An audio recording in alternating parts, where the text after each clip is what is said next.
Welcome to another edition of Real Talk with Dean Vlamas. Today, we have the Kate Waddell Group. Really excited to talk to them. After a challenging year in real estate, we're going to talk about how they had a record year, how they deal with buyers, how they deal with sellers, and how they approach their business as a whole.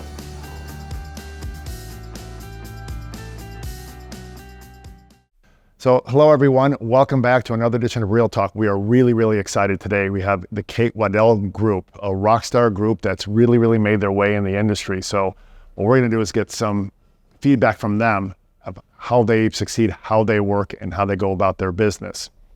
So that's a good intro. Love it. Yeah. So let's meet the team. All right, let's start from here. I'm Carissa Giancarlo. I've been in the business for almost 10 years and working with Kate the entire time. I'm Kate Waddell. Kate Waddell. That's Kate. The Kate Waddell. And I've been selling real estate since 2006, which is wild. And Carissa is the first member of the team, and like you said, it's been a long time. Okay, my name is Alexa Dowell. I've been in real estate 8 years, but a part of the Kate Waddell Group for the past 5. My name's Nicolette O'Connor, and I've been with Kate and team for 2 years. And they're a rock star group. It's from the mortgage side, when you get a referral from them, it's just so easy. It means I have to get my A game on. They're on top of everything. So it's almost like the Ohio State University, the Kate Waddell Group. It's I love it. Okay, so what I first want to jump into is, if you're familiar with how the industry's been this past year, when interest rates started going up, that was when mortgage companies took a hit, and you would hear realtors talk about, goodness, the market's changed. It's not what it used to be. And great, years ago when rates were 3%, things were flying off the shelf. But what I must stress is this group did $100 million last year in one of the most difficult markets. So that's what I want to talk about.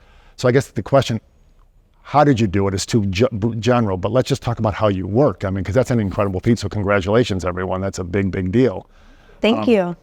Let's talk about the sell side, right? Because it's still a seller's market and all that. But what I've always dealt with on the mortgage side, you get those sellers, everyone knows what their house is worth better than you. I'm kidding, they know, and they tell you what to do. So almost you have to pick and choose who you want to work with, because let's just talk about difficult sellers and how you get them to the table and stuff like that. Let's just go from there. Yeah, I think where we really, I feel like, stand apart from the rest of the market is in knowing the data better than anybody. We call ourselves data nerds. Like when we meet with sellers, we're like, listen, we're gonna dive deep into the data and come back to you with very thoughtful thoughts on pricing.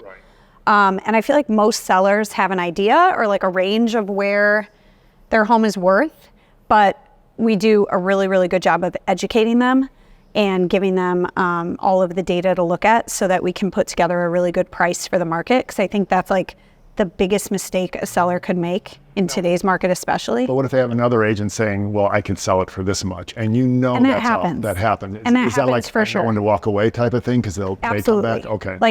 I think we're pretty good at that. I don't want an overpriced listing that's not going to sell. And I also have a really hard time, just ethically, in taking a listing and telling a seller, yeah, sure, I can sell it for $1 million when I know it's worth 900. Right. I think you're not doing right by your seller to take an overpriced listing. So if somebody else is competing with us and they tell the seller, hey, it's worth $1 million and we know it's not, and we think it's worth 900, okay, call me when that doesn't work out. We're happy to help. We're happy to kind of be a backup. But I don't want an overpriced listing. Got it. And then a lot of shopping's done online. I have people, as I'm working with them, they'll send me links and all that. But there's nothing like actually seeing a property still. There's still a human touch, I call it, because once you're in a property, that's when you can imagine yourself living there, right? Yeah. How do you get people to actually do that anymore, to show listings? Because a lot of people, from out here, it can sell itself online. That's how some companies, real estate companies, just here's the key if you want to see it on your own. But they still have to show the place, right? Yeah, and people get in there and they do these Matterport videos, and they think okay, I can take a Matterport video and I can have a floor plan and I can just that'll sell it. Right. But there's nothing like the real experience. During COVID, that was a different world, right? People were buying stuff online, but you still need to walk through the property. We haven't sold much completely online, even during COVID. Right. I think you still have to see the process. People want to walk through it. Yeah. We are really strategic about our online presence because it does matter, because it's the first showing and it's how you get someone through the door. So we're really strategic. Like Kate said, we actually don't do Matterport tours because we don't want to give too much information online, because people will start to make their own assumptions about a property. When we're in person, we can explain, okay, yes, there's this wall here, but it could easily come down. Or I know these countertops aren't great, but for $3,500, you could have brand new counters. I mean, that's probably That's a big difference, but though. yes. That's a human touch. The human touch. And it's a big deal. I know everything's online, everyone's remote, but it's not, if you're going to live there, they actually still have to see that. And do you deal with sellers sometimes? They say, I don't need to show it. I don't need to list it, or not to list it. They don't need showings or open houses type of that. That's another challenge I would imagine you deal with, right? We need access to the home to show it. We also work in a lot of condo buildings, and it's not just the unit itself, it's the building. So we want to be well-versed, be able to walk around, show them amenities, parking, and not, be fumbling, have the buyer's agent fumble with keys and show themselves. It's super important for us to be there to really show off the property in the building. Yeah. I think a mistake that's being made by sellers right now is just assuming, oh, it's a seller's market. I can sell it for whatever price and at whatever status it is right now. And we're finding price, like Kate was saying, is the most important, but also how the property itself looks. Right. Buyers don't have time, energy, cash to do projects. So it's much better to have your home as perfect as you can get it. So they can imagine themselves living in it. Yeah. That's what you want. Yeah.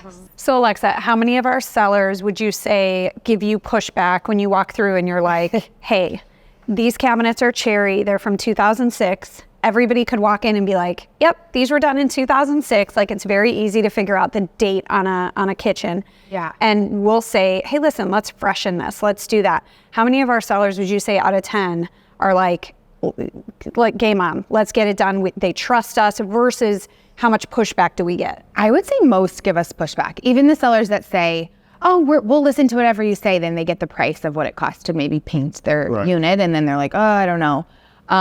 But those little investments, I'm not saying gut your kitchen or gut your bathroom necessarily, but the small updates that you make all the difference to just bring it perfect. I'm smiling as you're saying that, because before here we were talking, I was just telling how my kids make fun of how I dress, and I would think, what do you mean my Rolling Stones poster or my Miami Vice poster won't sell the house?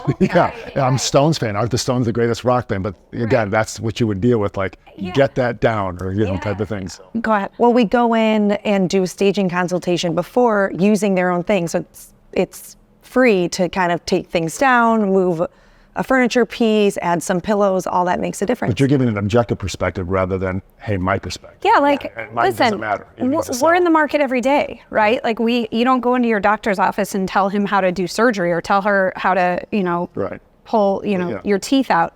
So we're in the market every day. We know what works. We know what sells. We know what buyers like, and buyers like a very specific aesthetic, right?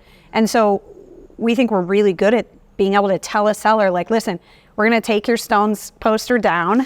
Just don't rip it, please. We'll just, I've had it since high school. We'll box it up for you. We'll keep it safe. But like, certain things really make all the difference. And like, these small investments, like you said, like, go such a long way. You're going to sell your home so much faster, and you're going to get more money. Like, and I can look a seller in the eye and tell them in good faith, it works, right? So like, when Alexa gives her tips, like, trust her. She knows what she's doing, and like, it's gonna work. It matters. And also, our big things are depersonalizing and neutralizing. My own house, I have photos, I have family photos and photos with my friends. I have a lot of color, but if I were listing it, I would take those down. And I would remove some of the, I don't want to just say color, but some of the bolder choices, neutralize it so that anyone who walked into the space is going to feel comfortable. Right. No one cares about my Greek posters or Zorba the Greek, all that stuff, those pictures, right? You think about how cool that is, but it's all specific to that person. It may mean something to that person. Great, take it with you to your new home, but just not coming to that old one. We're talking about the listing side, and a lot of times when I'm dealing with buyers, they have a challenge. They want to see a property, they just can't get in. I know no one deals with people anymore. Everything, a lot of times it's just lockbox, you get in, but that matters that you're there with the, on a property, right? I would imagine that still matters to be in person, right? So absolutely. I think it's important to have that face-to-face time. I think part of what we do is we're not lockbox agents.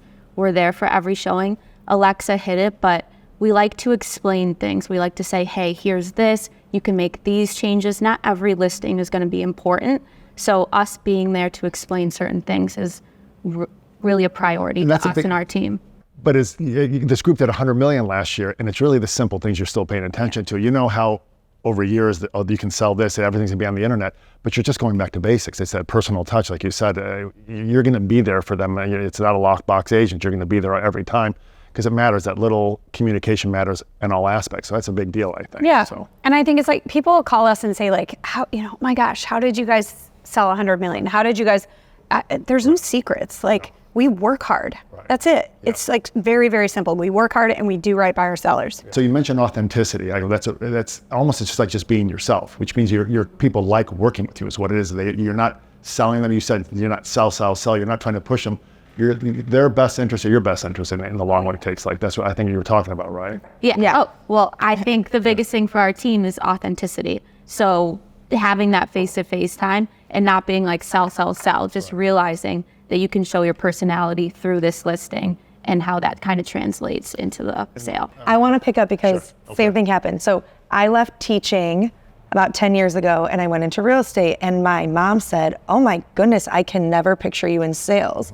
And I took a step back because I was like, oh, I guess I am in sales, but I do not feel like that. Right. We Ever. don't look at it that way. We do not look at it that way. We are helping others. We are, like Nicolette said, being authentic. It's not salesy for us. Yeah, it's right? not Like, salesy and, for us. And I think it's really clear, like when you meet a realtor who's like needs that sale, right? Yeah. And so they may give you advice to their benefit as opposed to your family's benefit. Whereas our like tagline with all of our sellers is, do this when it's right for you. Yes. Do this when it's good for your family. Right. We don't care. Do it now, do it in a year. Call us when you're ready, And that, But that always comes back either way, though, because it's 100%. not a strategy.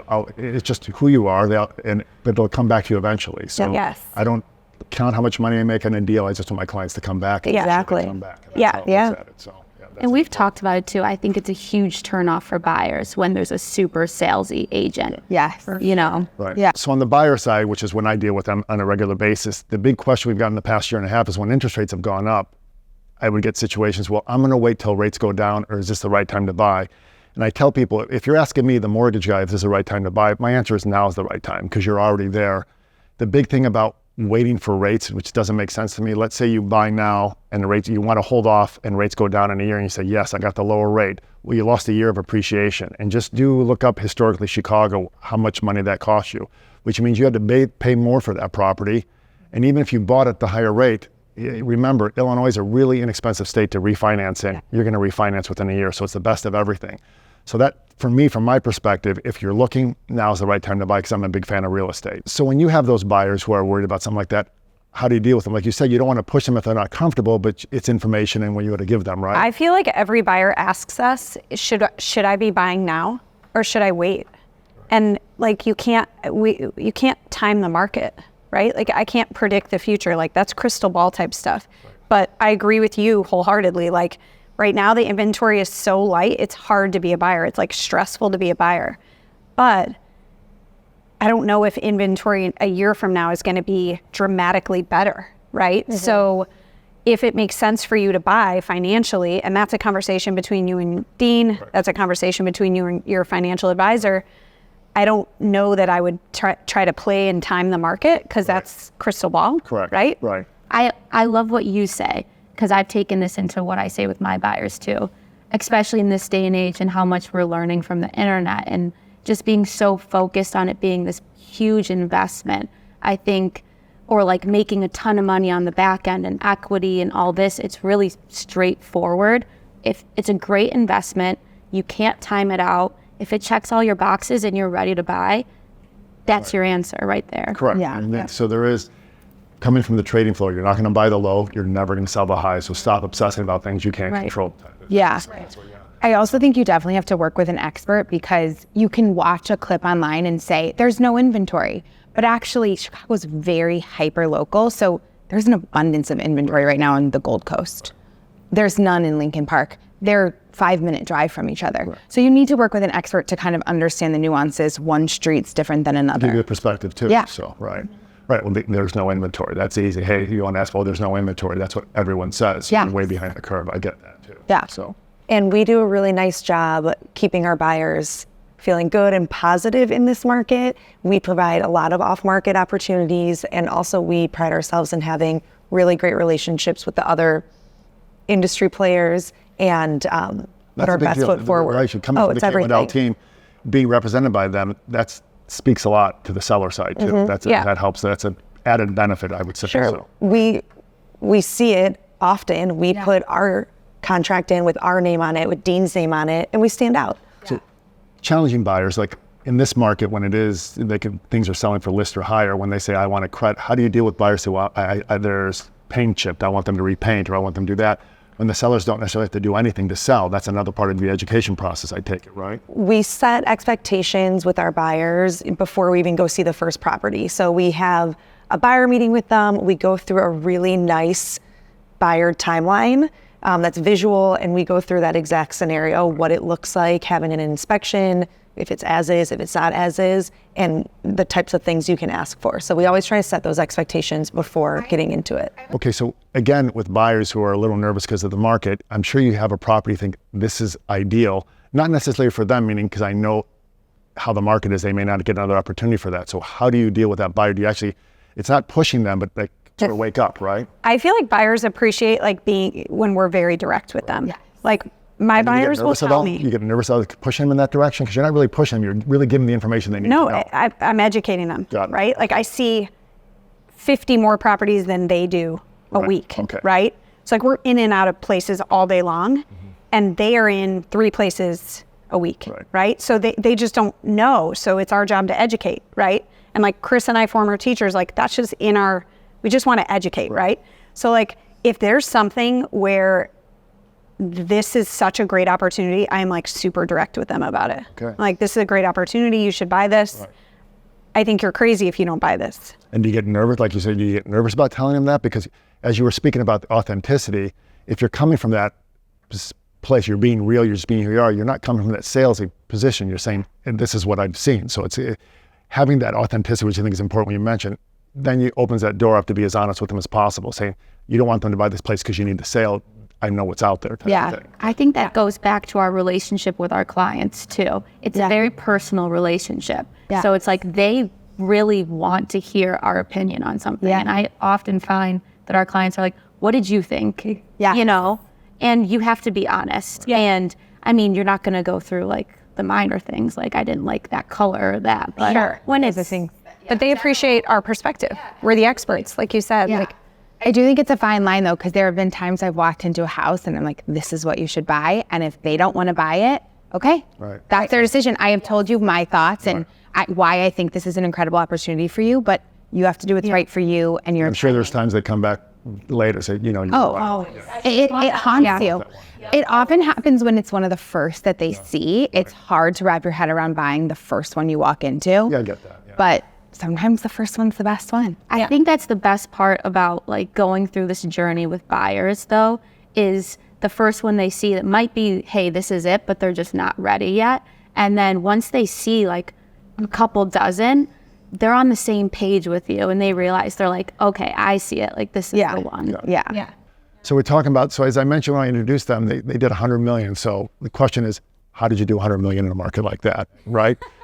You just say you just did it, just like the Nike commercial. We just did it, right? That's it, right? So, so that's what people are going to want to know. How did you? I've had people ask me, "You work with the Kate Waddell team. How did they do 100 million last year?" I've had that question. So. Well, and I think of note is there are 4 of us. Like that's a big deal, I think, and I think something we're really, really proud of. But like there are only 4 of us. There are a lot of teams that are 20. That do the same amount of business as us, and that's incredible in its own right. But like, for 4 of us to put that number together that was a big, big deal for us. We work really hard. We work really well with each other. So we work with our own sellers and buyers, but we know everything about each other's clients and deals, and we're there to support, help, show, throw out ideas. And that makes a big difference. Yeah, and I think we like hit a moment in the market where obviously it was like post-COVID world, like January through June of 2022 was bonkers. It was just chaos in a good way. And then June of 2022, the rates climbed a little bit and we saw a little bit of a softening, right? So the latter half of last year was not as strong. But we had a good run the first 6 months of last year, like everybody, like a lot of people in our business did. But to Chris's point, like we hit a really good stride. Like Nicolette's been with us coming up on 2 years. So last year she was with us a full year. So we had 4 people that were really in sync with each other. And like we give our clients such a level of service that I think goes beyond, that really encourages them to refer us. And we're all referral based. We don't do Zillow. We don't do any like paid for leads or any of that kind of stuff. It's literally just word of mouth. And I think when you have 4 people that really, really care, like all 4 of us are ingrained in each deal, and our sellers and our buyers know all 4 of us. And I think it's a very intimate, close, like we're all arriving at the closing table together, and like it's a really, really special relationship. I think that's unique. Like, you know, and so I think people just feel really confident telling their brother or their cousin or their friend or coworker to call us. And hopefully that continues. Like obviously this year is a different year. It's a totally different year. This year has been a challenge. It's been hard. Just quieter. There's very little inventory. You know, we have a lot less inventory than we had a year ago today. And so, you know, the numbers are going to be different this year. That's just the reality. But I think where we stand out is the 4 of us work really, really well together, and our clients notice that and feel it. I think buyers and sellers like to be coddled a little bit. And I think no matter how crazy the year was, each one of them feels that they're the biggest priority to us. Yeah. No matter what price point. We hear that a lot, don't we? Like it felt like I was your only client. It felt like we were your only sellers. Yeah. And tell they people weren't, that. but that's awesome. You know, I had to give talks on it, and this won't be part of it. It's just, if I'm ranked in the top in the country, I said that one client can care less about my pipeline, as they shouldn't care. They shouldn't care. Because I remember when I started in the business, had nothing, and I was beating out top producers. Well, I focused so much on that client. I remember that they don't care about who I am or what I am. They just need to be coddled. And Yeah, Dean, I love that. That's so true. It doesn't matter. I'm so with true. My numbers, okay, good. But that person called me back 3 times more than you. Yeah. It matters. So. Because I think we're good at like remembering that like every seller, when you sell your home, it is so stressful. Like moving is so stressful, and like a lot of our clients have young kids, or you know, they're moving out of state, or whatever their specific situation is. And I think we have like a sensitivity to that, or an awareness. Whereas, you know, you can go about it another way, which is just get this listing sold, and I don't really care what goes on behind the scenes for you. Like pack your boxes and get your stuff out. Like we take like a full throttle approach to like making our sellers feel really supported through the process. Like I'm obsessive about it. Yeah. I've like closed a lot of almost to a business. fault, where like my husband it's is my like, OCD. hey, It's my, what about me? Like, You know? all right, so let's talk about the odd man out here. This is an all women's group, and I'm the man here. So He's the only man that we allow in the group. So, you know, as you know, I've joined my wife here at A&N, a 100% female, woman-owned company. So I may be getting kicked out. These videos, you may see my wife in the near future. So CGI Nina in.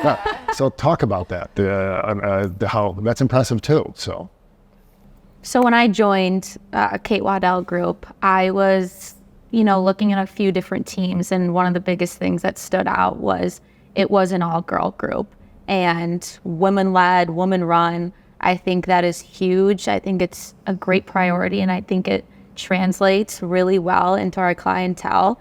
People love like the empathy, the care, how we prioritize them, and I saw that when I was interviewing with them, and I just think it's badass. that's a big deal. I feel really empowered as a woman on this team. I think what's really special is we are all in different places in our lives.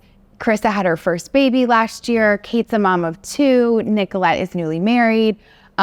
It's been really special as a woman. You know, there are definitely difficulties in the workforce, and I've been able to see how these 3 women navigate being a mother, being a woman, being a sister, being a friend, and still being a badass career. And I think it's really special. It's almost like one big family working together. Yeah. So, yeah. So I have to admit, one of my favorite shows, you ever watch Friday Night Lights? It's a bunch of 30-something. It's a bunch of, I want to be Tim Riggins. That's why I grew my hair out. So my wife's like, why are you watching this? Matt Saracen girl. Okay, Matt Saracen. Oh, poor Matt Saracen. Until he like falls off the rails. I'm in season 3 when he lost his starting job. Oh, yeah. It's a bunch of 30-year-olds playing high school. So I'll call my wife and go, these are incredibly good-looking people. Yeah. They're adult issues. They're not high school issues at all. Yeah. I got into it during COVID, and I'm only in season 3 because I want to make it last. That's why. So, But I looked at him and he goes like, oh, this is Tim Riggins. I love his character. And she goes, you want to be the loser who's drinking all the time? I go, he's just who I was when I was single. He couldn't get his act together, but people liked him type of thing. Type of thing. Like a lovable. I don't think he's a. I mean, he can't help himself. He says, we're on worst enemy. Yeah. That's how I was when I was single. That's why what is it? Full eyes, clear hearts, can't lose. That's what I tell my son who plays football. I had to bring it up because I knew you would have watched Friday Night Lights. But that's all it is. They're all good-looking people, right? But they had to be in their 30s playing. They're in their 30s. Yeah, I'm from a small town like that. Okay. I mean, not quite Friday Night Lights level, but from a small town. And so that's a big deal, right? Everyone in the town went to the football game. So I don't know how to bring that up. I don't know if we're going to play this, but I just had to bring that up. So good. That's it. The Tim Riggins character. I forget he said that. And we like the same character. Maybe for a little different reason. I want to be him. You want him. So go figure.